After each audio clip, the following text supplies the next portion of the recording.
I discovered that my parents secretly purchased a house for my brother, but they refused to help when my daughter needed surgery. "She's adopted," my father said. "Not truly family, son." "If we're being honest," my mother added.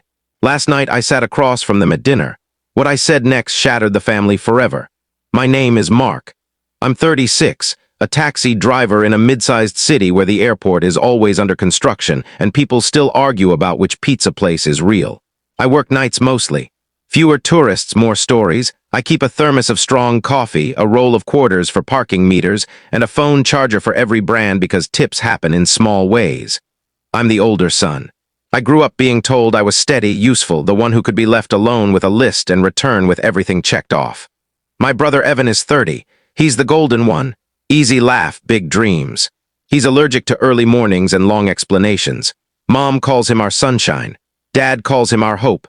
I married Anna when I was 26. We rent a 2-bedroom over a pharmacy. Our daughter Lily is 8. We adopted her when she was 3 weeks old. She has a small dimple in her left cheek and a loud opinion about socks. She calls every dog sir, even when it's clearly a lady. When I pull up to school in the cab and she sees me, she runs like her backpack is trying to fly away. Taxi work taught me patience. You listen, you don't correct. You drive, you get people where they need to go, even when they give you bad directions. That's how I used to handle my family. Let them talk. Nod, take their exits for them.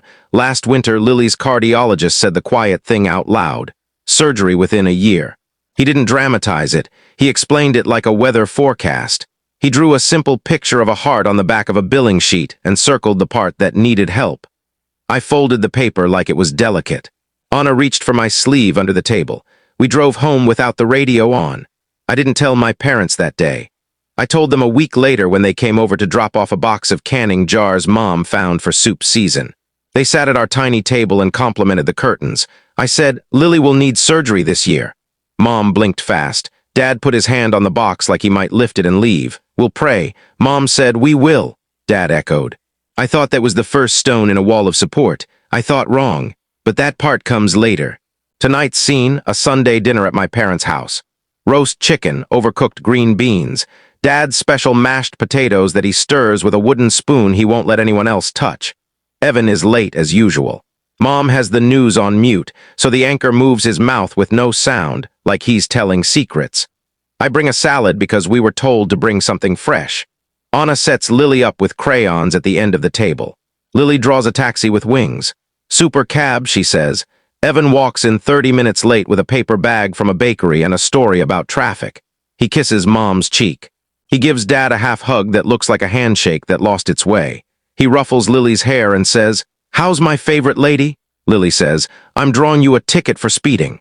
He laughs like that's the best joke anyone has ever told. We eat, the conversation is soft and shallow. Work neighbors, the old man down the street who paints his mailbox every month. I wait for someone to ask about Lily's appointment last week. No one does. I am used to making the first move, so I do. Her oxygen levels are holding, I say. The specialist is optimistic. The surgery window is late summer. Mom nods. She drinks water like she's auditioning for a commercial. Dad says hoss are thieves like that's the same as empathy. Evan says, "Summer is rough for me, busy season." He doesn't have a job that has seasons. He has projects that have moods. I start to say something about schedules. Mom interrupts with a bright voice. "Speaking of homes, Evan, tell them about the place." My fork stops halfway to my mouth. "What place?" Evan smiles, a little shy, a little smug. "It's nothing yet, just looking." Dad can't hold it in. "Our boy found a cute bungalow near the lake. 2 bedrooms, big yard, needs work sure, but bones are good." Mom puts down her glass. "We want him settled. He's been unsettled far too long." She looks at me the way she looks at a misaligned picture frame. "You know how it is," I say. What is?" She doesn't answer that. She passes the potatoes. Lily leans over her drawing. "Can super cab land on the roof?" Anna says, "Only if it's reinforced." I watch my parents watching Evan. It's the look of people placing a crown on a head and convincing themselves it's not heavy. I don't ask more questions because I'm not ready for the answers. We finish dinner, we clear plates. Mom washes, I dry. She says, "You should really think about moving closer to us." "We could help more." I say, "We're fine." She says, "You always say that." On the way out, Dad hands me an envelope addressed to him and Mom. "Since you're going past the post office," he says, "it feels light." I tuck it into my jacket. We buckle Lily in. Anna whispers, "You okay?" I lie and say, "Sure." At a red light, I remember the envelope. I open it because I think it's a coupon book or a church flyer. It's an insurance binder. New property address, I don't know. Policy holder, the Bennett Family Trust. Primary resident, Evan Bennett. The light turns green. Someone honks, I don't drive. For a second, the city goes quiet in that way. It only does in your head. Anna puts her hand on my arm. Mark, I swallow. I feel the old rolls moving around the table like silverware. I hear the sentence I don't want to hear, the one I don't want to repeat. It shows up anyway. When I ask them later, my father will say she's adopted. My mother will add not fully family son if we're being honest. That's the first trigger, not the money, the sorting. Last night, I sat across from them at dinner. I said something I'd never said in that house. The sound it made is still in my ears. I'll tell you what I said, but first, how we got here. I was 12 when I learned that being older meant being responsible for other people's mistakes. Evan broke a neighbor's window. I gave up my lawn mowing money to keep Dad from having to deal with paperwork. Mom said, "You're a good brother." Evan said, "Thanks, man," and disappeared with a friend to play video games. At 16, I got my license and became everyone's chauffeur, not just for errands, for excuses. Could you swing by and pick up Evan? He got stuck. Stuck meant bored. At 19, I bought a used Corolla with a cash envelope I'd been feeding since freshman year. Evan called it our car and borrowed it so often I started hiding the keys inside socks. Mom said, "Don't be petty." I fell into taxi driving after a restless semester of community college and a stack of bills that couldn't wait for me to figure out who I was. What I liked about the job. Start meter and meter. Clear lines, people get in with a need. You meet it, you get paid. Not always fairly, but honestly, the city taught me routes the map didn't show. How lights actually cycle. Which alleys are safe, which bars spit out the loudest liars. At 2 a.m., I met Anna at 5:40 a.m. on a February sidewalk. She was late for an opening shift at the bakery. She had a box of Cassins that weren't quite right and a frown that was. I got her there before the ovens beeped. She tipped me in pastries and a phone number. We built a life out of early mornings and second chances. Her parents live 3 time zones away. Mine live 15 minutes from our apartment and think that's a moral claim. We decided to adopt after 2 years of trying and 2 years of doctors saying maybe and we don't know. The home study felt like an audit. Every drawer, every answer, every story examined. We passed because we told the truth and because we're boring in the best ways. Lily arrived and turned boring into bright. She hates blueberries unless they're in pancakes. She sings to the vacuum. She loves maps. She'll sit in the back of the cab with my old atlas and trace lines like she's planning a heist. Mom said she's sweet. And then later in the kitchen, when she thought Anna couldn't hear, "It's just different." Dad nodded into his coffee. "Blood is blood," I said. "Family is work." Mom frowned. "Don't be dramatic." The heart murmur came during a routine check. The cardiologist wrote the diagnosis in clear letters. He didn't flinch when Anna cried. He said, "This is common and reparable." Common sounded like a lie. Reparable sounded like a map. We followed it. Appointments, scans, EKGs that resemble seismographs of a subtle earthquake. Money shifted from something we tracked to something we chased. Insurance became a game where the rules changed mid-play. I learned new terms: deductible, pre-authorization, out-of-pocket maximum. I started using a binder with tabs like a paralegal. We cut luxuries no one would notice. I took extra night shifts. Anna picked up more bakery hours when the morning crew didn't show. Lily got used to falling asleep to the jingle of my keys at 2 a.m. I tried to be quiet but failed. She'd sit up and whisper, "Hi, Papa," and I'd melt into a chair. I told my parents the facts, not the totals. I asked for help with logistics, not money. "Could you handle school pickup on Thursdays?" I asked. Mom said like I'd offered her a crown. "We have choir." Dad said, "Thursdays are poker night." Evan said, "I'm slammed," which meant he wasn't. Meanwhile, Evan kept pivoting. He sold vintage shirts online. Managed a friend's band for 3 weeks. Consulted on a food truck. Moved back home because rent's a trap. He called me late asking, "How do you talk to credit card companies?" I told him. He said, "You're a lifesaver," then didn't follow through. Small humiliations stacked up like unwashed dishes. Mom asked to keep Lily's situation private because not everyone gets adoption or medical stuff.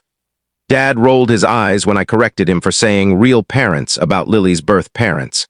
Evan posted a photo of Lily on Instagram without asking, captioned Uncle Life with 3 heart emojis.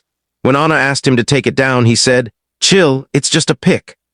I let too much slide because I picked my battles like a poor person picks apples, carefully, eyeing bruises I can't afford.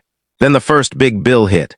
Insurance denied a test because the specialist used the wrong code. I called, waited, stayed polite. It got fixed.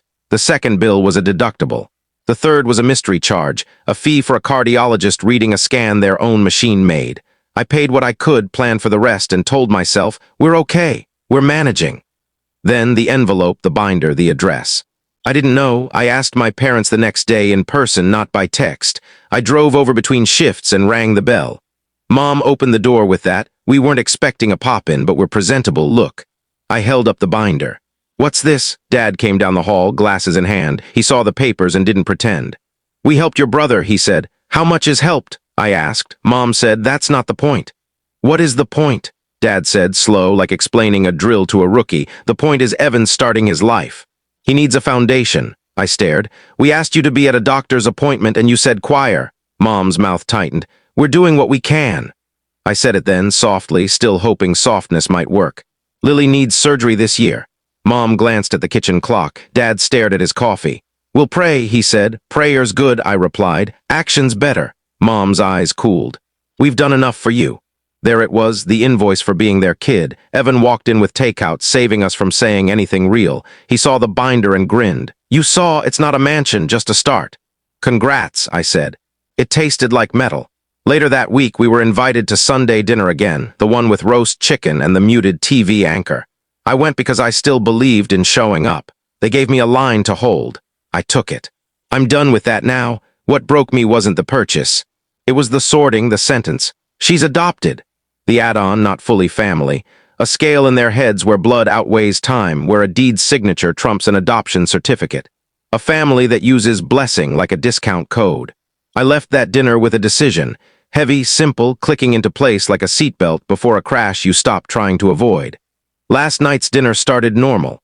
Mom asked about fares like it's 1998 and cash rules. Do people even take taxis anymore? Dad asked, like I'd say we quit last week. Evan scrolled, chuckling at something only his phone understood. Anna stayed home. We agreed one of us would keep Lily's bedtime on track. I brought a folder because I knew my parents respect paper. When the plates were nearly empty and the TV anchor's silent mouth looked tired of unspoken news, I placed the folder on the table. I pulled out 2 pages. This, I said, tapping the first, is the hospital's estimate for Lily's surgery. This, I tapped the second, is a photo of her from last week, riding a carousel, holding cotton candy like it's a trophy. Mom flinched at the picture. Dad leaned back. Why make a scene? I'm making a point, I said. Evan squinted. Dude, why bring that here? Because here's where the math doesn't add up, I said. Here's where you told me last week Lily's not fully family. I want you to look at her face and say it again. Mom shook her head. We never said that. You did, I said, steady. Dad said she's adopted, not fully family, son, if we're honest. My voice stayed low. I wasn't there to perform. I was there to set terms. Dad huffed. You're twisting our words. No, I said, I'm translating them. Evan put his phone down like something serious had finally started. We're all stressed, he said. Money makes people weird. This isn't about money, I said. It's about hierarchy. It's about who you decide counts. Dad's face hardened like when the lawnmower won't start. We helped your brother buy a house because he needs stability. You have a place, you're fine. We rent above a pharmacy, I said. Fine isn't the measure, need is. Mom's eyes brimmed with those shiny tears she summons for any crisis, especially when she's not the focus. How can you talk to us like this in our home? Because this is where you treat me like an ATM that forgot its PIN, I said. I'm done. Dad leaned forward, elbows on the table, voice sharp. Careful, I leaned back. No, the word hung like a new frame on an empty wall. I'm setting boundaries, I said. I should have done it 20 years ago. Here they are, we're paying for Lily's surgery ourselves, no strings attached. We won't take money that comes with disrespect, cosign for Evan, or be your emergency fix for failed projects or bad credit. Mom gasped like I'd sworn, but I was being honest. Dad's jaw clenched. You're ungrateful, he said. I'm awake, I replied. Evan tried to play hero. Why burn bridges over a misunderstanding? It's not a misunderstanding, I said. You meant it. I believe you now. Mom said they didn't mean Lily's not family, just different. I asked, different how? Like you don't see her, like you can opt out when it's hard. Like buying a house for one kid but calling another's a footnote. Dad shoved his chair back. Get out, I stood. This isn't revenge, it's closure. I'm done paying with silence, letting you in with conditions, or fixing Evan's messes. Mom whispered, don't come back asking for anything. I said, I won't. And I won't explain adoption to people who use it to grade a child. Evan joked, 4th of July will be awkward. It'll be quiet, I said, leaving the estimate on the table. That's what respect costs. We're paying it. I walked out feeling light.